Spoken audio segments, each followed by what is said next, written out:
इथं ही बैठक आयोजित केली। या बैठकीला उपस्थित आदरणीय रामराव मामा खेडकर, युवराज भाऊ सोनवणे, प्रकाशराव बडे, अशोक साहेब, आपल्या गावातील सर्व ग्रामस्थ, तुम्हाला प्रश्न पडला असेल, हे सगळे ताईचे माणसं, हे भाजपचे माणसं आणि प्रचाराला कसे आले?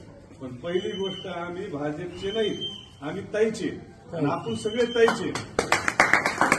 भाजप काय आपल्या बापदादाची पार्टी नाही होता। आपला बाप सगळ्याचा मुंडे साहेब तोपर्यंत होती। ज्या दिवशी साहेब गेले त्या दिवसापासून भाजपने आपल्याला त्रास द्यायला सुरू केले।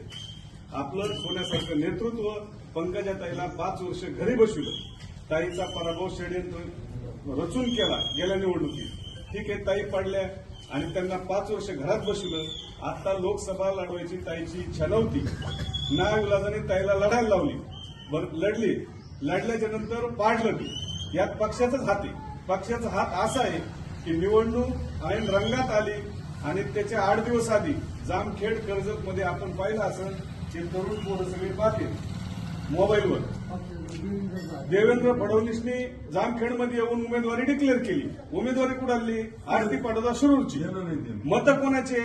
ताईचे। आपले लाखो मतं इथं ताईचे, आणि उमेदवार कोण डिक्लेअर करतोय? फडणवीस। मग फडणवीसनी उमेदवारी डिक्लेअर केल्यामुळं 8 दिवस आधी तिकडचा आजबे काकाचा जो समाज आहे, आजबे काका रनिंग आमदार होते, ते लोक भितारले आणि 10-15 हजार मतं आपल्या विरोधात आणले।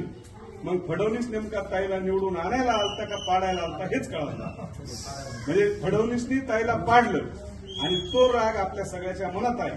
आपण सगळे ताईचे, आपला भाजपचा काही संबंध नाही।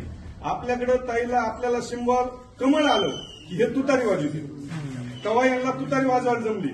आज तुम्ही त्यांच्या बरोबर बघा, सगळे लोक ज्यांनी तुतारी वाजली लोकसभेला ते आता कमळ घेऊन फिरत आहेत, हे कमळ घेऊन फिरत आहेत। मग यांना तुतारी वाजायला जमते तर आपण एकदा शिट्टी वाजू ना, काय फरक पडतोय? त्या शिट्टी वाजायला हे मामा सांगितलं, तुतारी तर अवघड आहे, शिट्टी सोपी आहे, शिट्टी झपकून वाजती।